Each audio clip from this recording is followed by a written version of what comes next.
नमस्कार, ABC channel में आपका स्वागत है। मैं हूं सचिन श्रीवास्तव और आप मेरे साथ देखेंगे आजमगढ़ से जुड़ी खबरें। आइए नजर डाल लेते हैं आज की खास खबरों पर। खबर के प्रायोजक हैं गोमती ग्रामीण निधि लिमिटेड। सफलतापूर्वक नवे वर्ष में प्रवेश करने पर सभी सम्मानित खाता धारकों एवं कार्यकर्ताओं का हृदय से आभार प्रकट करता है। Niswa girls inter college, Paharpur, Azamgarh.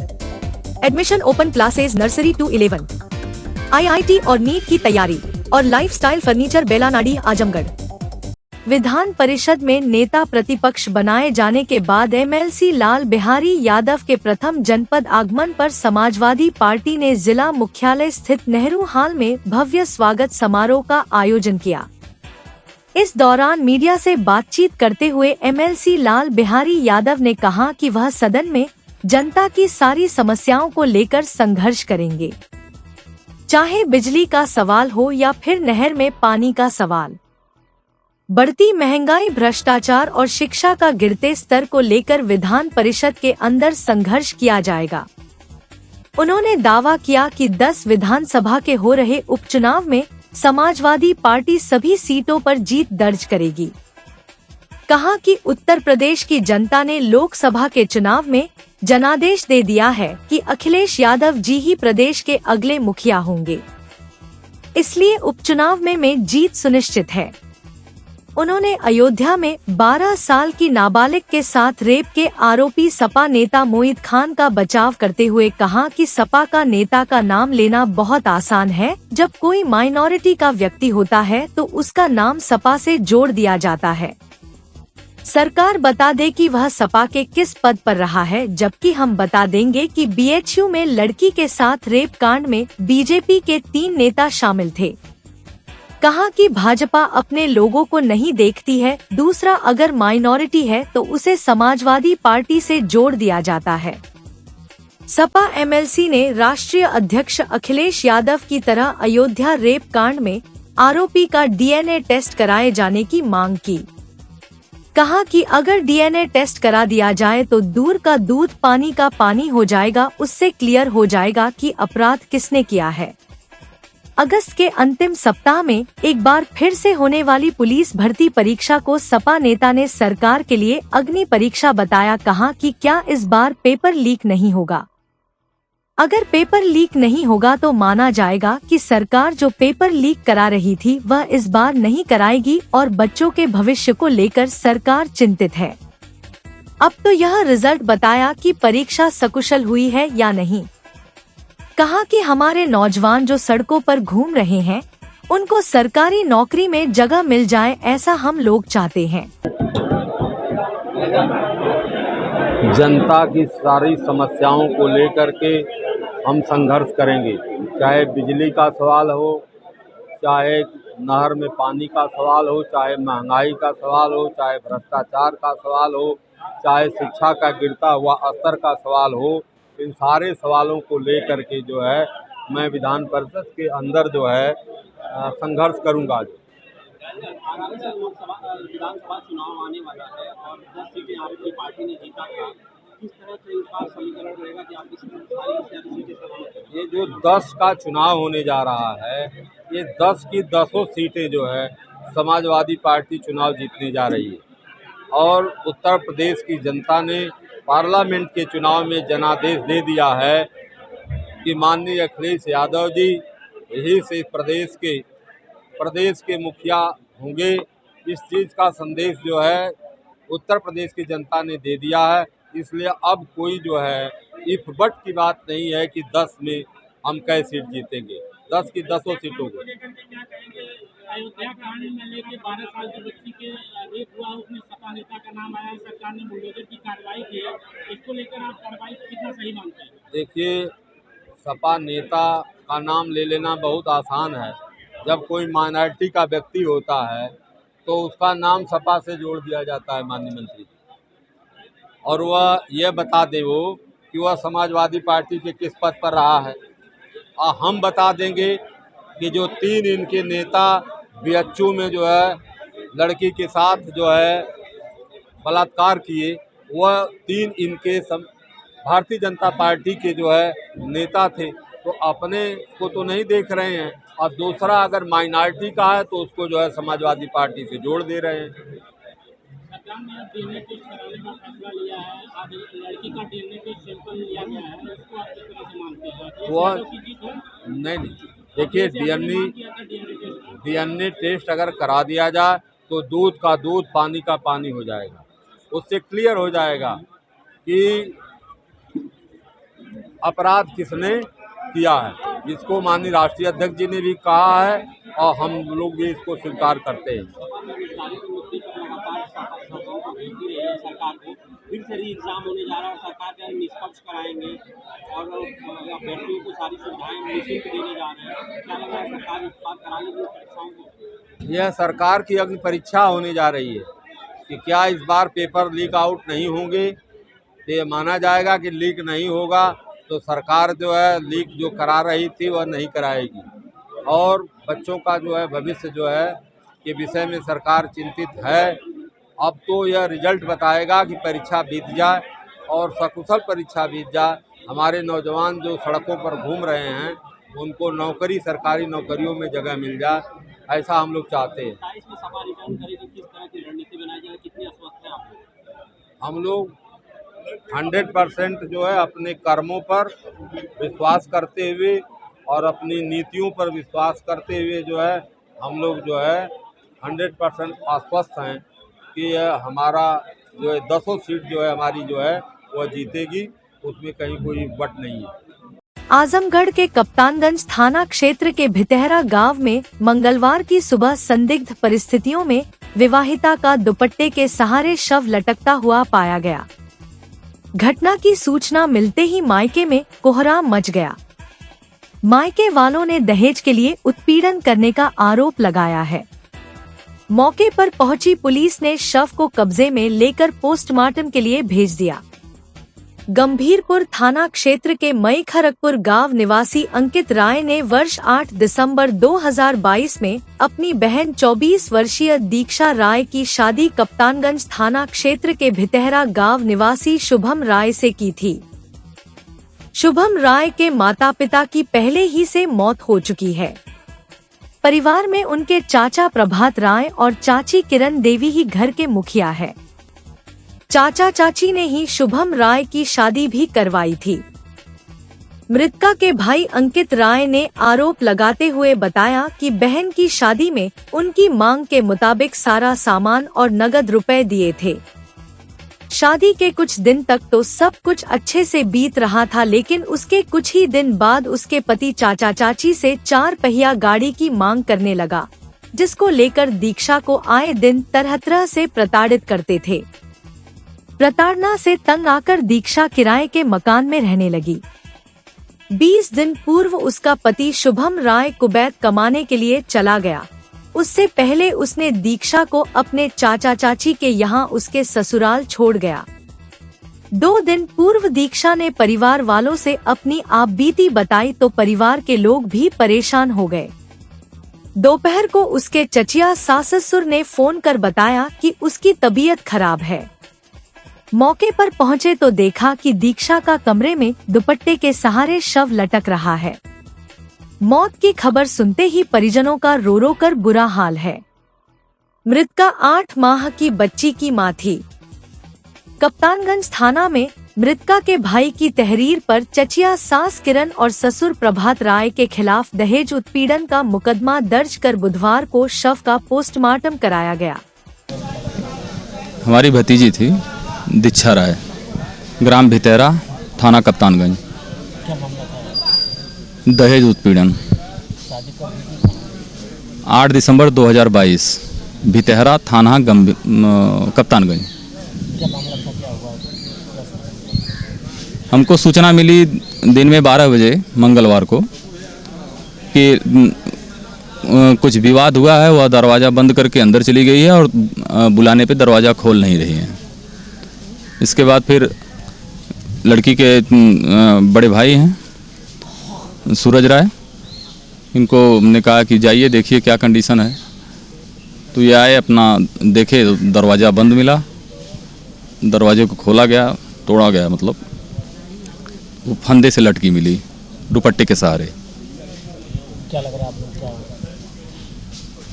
पहले से कुछ ऐसी बात कुछ सूचना आपने पंजाब नहीं, परिवार में सूचना का केवल एक ही तात्पर्य है कि दहेज के लिए बार बार जो है उसको प्रताड़ित किया जा रहा था।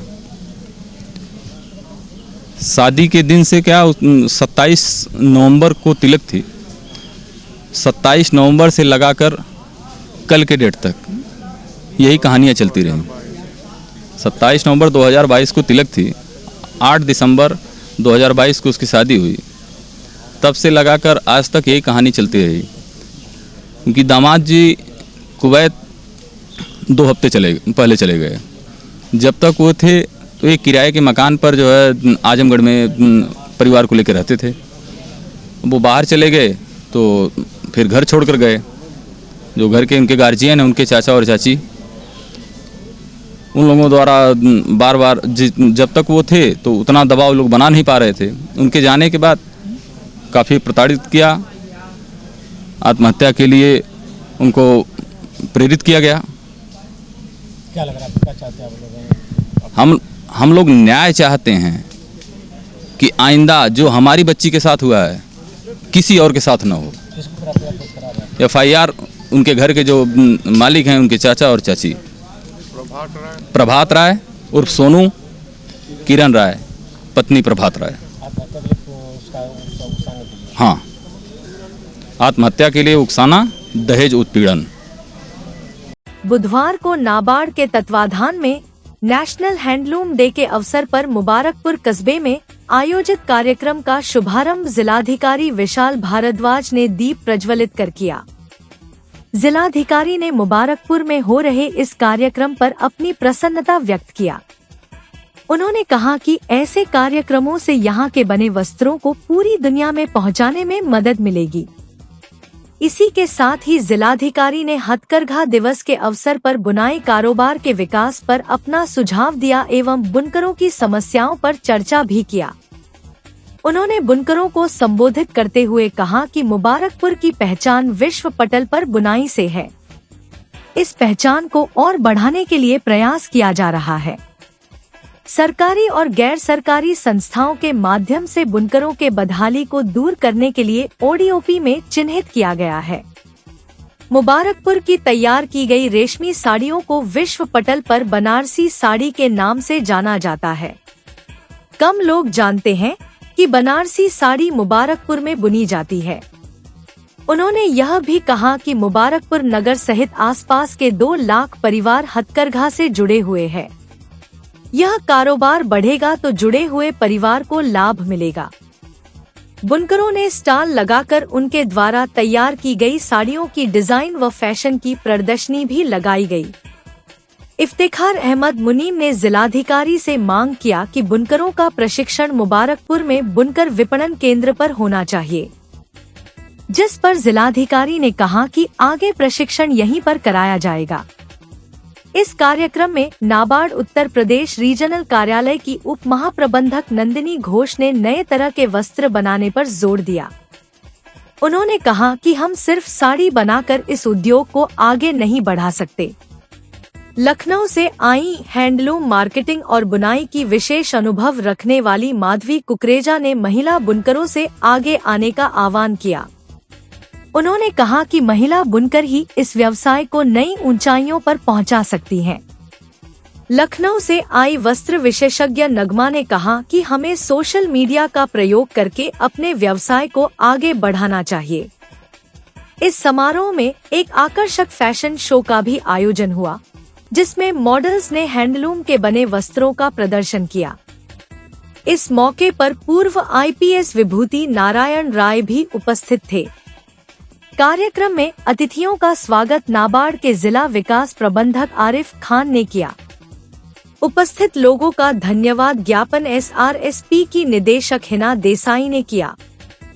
बिक्री केंद्र के सचिव इफ्तिखार अहमद ने इस तरह के कार्यक्रमों का आयोजन आगे भी कराए जाते रहने की अपील की। नगर कोतवाली के शेखपुरा निवासियों ने कैलाश चौहान, भाजपा के विधायक रामविलास चौहान सहित पूर्व राज्यपाल फागू चौहान और श्रीमावती पत्नी कैलाश चौहान पर भूमि कब्जे के साथ जान से मारने की धमकी देने का आरोप लगाया है। नगर कोतवाली के शेखपुरा निवासी श्यामलाल चौहान, बेचन, किशुन चौहान और शिव चौहान ने पूर्व राज्यपाल के पुत्र और भाजपा के विधायक पर भूमि कब्जा करने का आरोप लगाया है। पीड़ितों ने डीएम से मिलकर कार्रवाई की मांग की। पीड़ितों का कहना था कि वह 1 साल से अधिकारियों के चक्कर काट रहे हैं। प्रशासन ने कई बार जांच कराई, लेकिन अभी तक न्याय नहीं मिल पाया है। श्यामलाल चौहान ने कहा कि विपक्षियों से अगर उनकी जमीन कब्जा मुक्त नहीं कराई गई तो आत्मदाह कर लेंगे। मामला यह है कि सर मेरा ज़मीन जो है, मुझे 30 साल से चकबंदी हुई तब से मुझको चक्रूर मिला, और मेरा चक्रूर और ज़मीन कब्जा करने के लिए रामविलास और कैलाश चौहान, बाप का नाम फागू चौहान, ये लोग ज़बरदस्ती मेरी ज़मीन को कब्जा कर रहे हैं और मेरा रास्ता खनवा के फेंकवा दिए हैं। और मैंने कहते हैं तुमको ज़मीन भी लेंगे और तुम्हारी जान मार करके तुमको यहाँ से लखेत देंगे। डीएम साहब क्या बोले? डीएम साहब बोले कि आपका रास्ता के बारे में कहें कि आपका रास्ता नपवाया जाएगा। क्या चाहते हैं आप?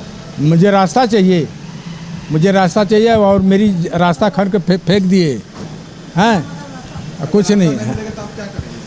आत्महत्या कर लूँगा, उसी जगह मट्टी का तेल छिड़क कर, पेट्रोल छिड़क कर आत्महत्या कर लूँगा।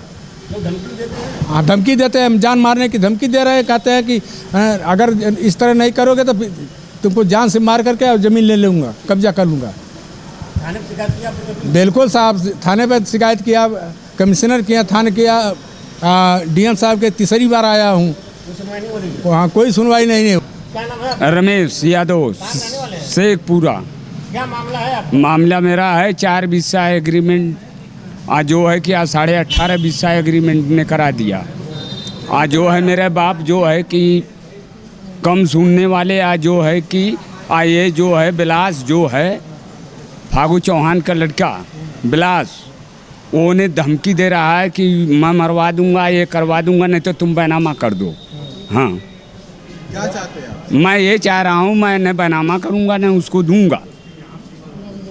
हाँ, थाने में तुम शिकायत किया आप लोग? हाँ सर, थाने पे किया, फिर आया, फिर जो है कि दुबे साहब के यहाँ आए हम लोग। सुनवाई नहीं हो रही आप लोग की? नहीं, सुनवाई नहीं हुई तब तो आए। क्यों सुनवाई नहीं हो रही? तब अब भाई क्यों नहीं हो रही है, तब क्या कर सकते हैं हम। फागू चौहान क्या थे पहले? हाँ, फागू चौहान जी क्या थे पहले? राज्यपाल हैं। हाँ पहले सुनवाई नहीं हो रही थी? हाँ, तो भाई वो तो भाई राज्यपाल तो बेईमानी हल कर रहे हैं, तो उसके लिए क्या करेगा। अब बिहारी का लड़का है, उसको आगे कार खड़ा करके मनोज जो है कि उससे धमकी दिला रहे हैं दौड़ के। क्या चाहते हैं आप? हम क्या चाह रहे हैं, हम जो है कि नहीं देंगे तो वो लेंगे कैसे? नहीं देंगे। जबरदस्ती कर रहे हैं आपसे? हाँ, ज़बरदस्ती कि मार देंगे नहीं लिखोगे तो। पहले का था 30-40 साल पहले का, इस समय हम लोग का रास्ता घेर रहे हैं। कौन घेर रहा है? कौन लोग? फागू चौहान उनका क्लास लड़का है। फागू कह रहे हैं कि हम तुम लोग को रास्ता नहीं देंगे। क्या चाहते हैं आप? हम लोग को रास्ता चाहिए। कभी शिकायत किया आप लोगों ने कहीं? हाँ, कंप्लेन हर जगह डलाई हम लोग की, कोई सुनवाई नहीं हो रही है। मंगलवार को भाजपा के जिला महामंत्री मिथिलेश चौरसिया ने जिलाधिकारी को अपना ज्ञापन सौंपा। उन्होंने बताया कि बाढ़ खंड की जमीन पर कब्जा करने वाले के खिलाफ 2019 से बाढ़ खंड की जमीन छुड़ाने को लेकर मुकदमा चल रहा था, जिसका आदेश उनके पक्ष में 26 मई 2022 को अतिक्रमण हटाने ध्वस्तीकरण करने का स्पेशल जुडिशियल मजिस्ट्रेट सिंचाई खंड प्रथम बलिया द्वारा आदेश जारी किया गया, लेकिन उस समय मौजूद अधिशासी अभियंता व जिलादार बांध सुरक्षा कर्मी द्वारा आदेशित फाइल को ठंडे बस्ते में डाल दिया गया। इसके बाद कई बार वे बाढ़ खंड कार्यालय पर गए, लेकिन उन्हें बरगलाया गया। उत्तर प्रदेश सरकार के मुखिया मुख्यमंत्री योगी आदित्यनाथ का आदेश है, अगर अपराध सिद्ध हो तो अपराधियों के ऊपर तत्काल कार्यवाही की जाए, जिसके क्रम में उन्होंने बाढ़ खंड के आदेशित जमीन पर बनाए गए अवैध अतिक्रमण को तत्काल ध्वस्त करने की मांग की। कई दिनों से जिलाधिकारी महोदय द्वारा बाढ़ खंड के पे जो अतिक्रमण था शहर में, उसको हटाया जा रहा है। मैंने भी 2019 में एक मुकदमा लड़ा था, बाढ़ खंड की ज़मीन पर किसी व्यक्ति द्वारा अवैध कब्जा किया गया था, जिसमें 2022 में आदेश हुआ। आज मैं वही लेकर के डीएम साहब से मिला हूँ ये जमीन कहाँ पे है और कैसे? यह ज़मीन आप बागेश्वर नगर जो चौराहा है, जो गोरखपुर बाईपास है, उसके बीच में एक रास्ता जाता है बागेश्वर नगर कॉलोनी में, वहाँ पर यह ज़मीन है और लगभग 1 बीघे से ज़्यादा है, जिसमें अधिशासी अभियंता द्वारा बाड़खंड रिपोर्ट लगाई गई है कि वह ज़मीन हमारी है और उसमें आदेश भी जारी है कि अतिक्रमण भी हटाया जाए और एंटी भूमाफिया करप्शन में उस व्यक्ति के द्वारा जो इसने अतिक्रमण किया उसके ऊपर कार्रवाई की जाए। जिलाधिकारी महोदय का आप आए हैं, क्या समझा आपको? उन्होंने आश्वासन दिया है जिलाधिकारी महोदय ने कि जल्दी हम अतिक्रमण हटाएंगे। जिलाधिकारी अध्यक्ष जिला पर्यटन एवं संस्कृति परिषद विशाल भारद्वाज की अध्यक्षता में मंगलवार को कलेक्ट्रेट सभागार में जिला पर्यटन एवं संस्कृति परिषद आजमगढ़ की बैठक संपन्न हुई।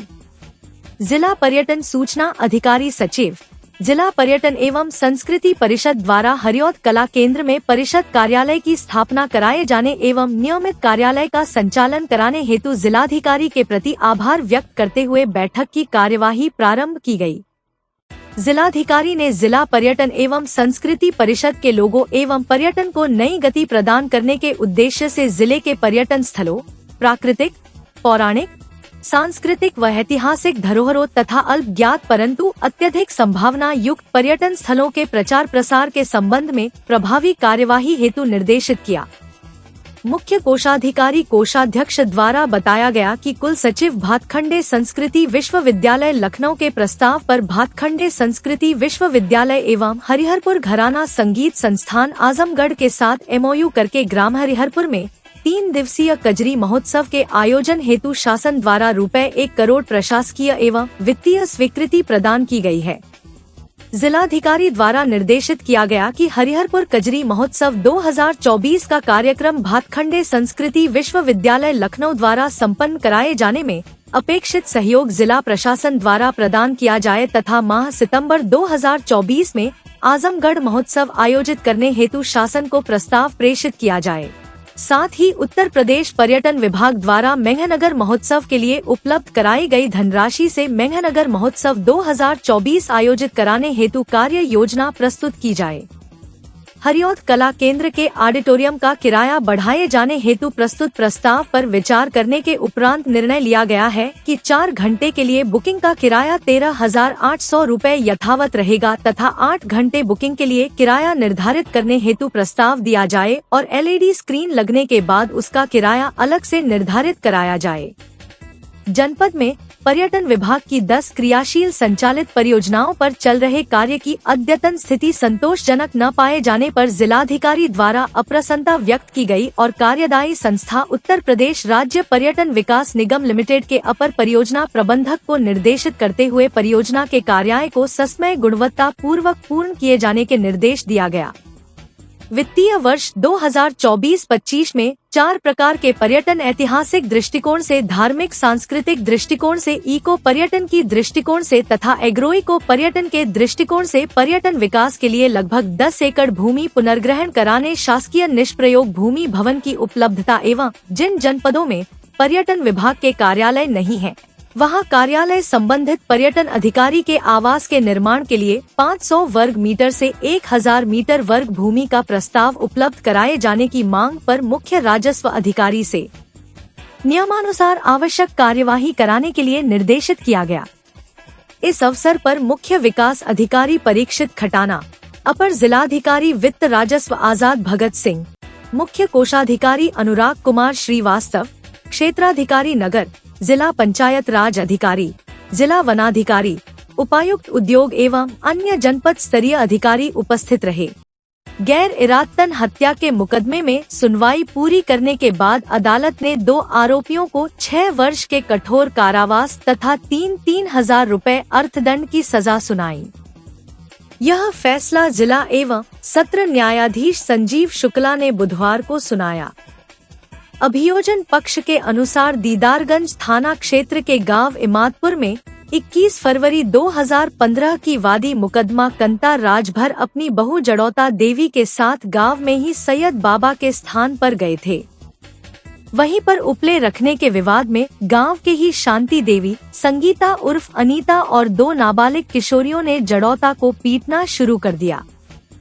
जड़ौता की आवाज सुनकर उसके पति रामावत उर्फ अवधू राजभर जब जड़ौता को बचाने आए तो सभी हमलावरों ने रामावत को बुरी तरह से मारा पीटा। घायल रामावत की अस्पताल ले जाते समय मृत्यु हो गई। पुलिस ने जांच पूरी करने के बाद सभी आरोपियों के विरुद्ध चार्जशीट न्यायालय में प्रस्तुत कर दिया।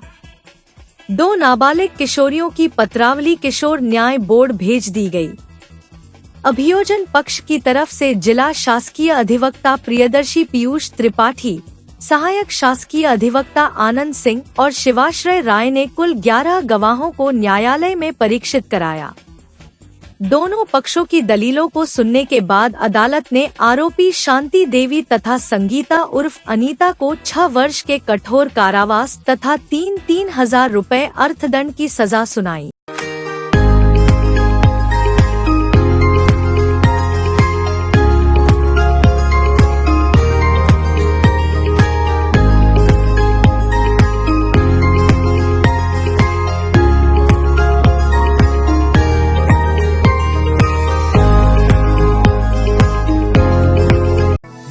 गर्ल्स कॉलेज पहाड़पुर आजमगढ़ के सबसे पुराने कॉलेजेस में से एक है, जो 1938 से विज्ञान, वाणिज्य, कला के क्षेत्र में उत्कृष्ट शिक्षा प्रदान कर रहा है।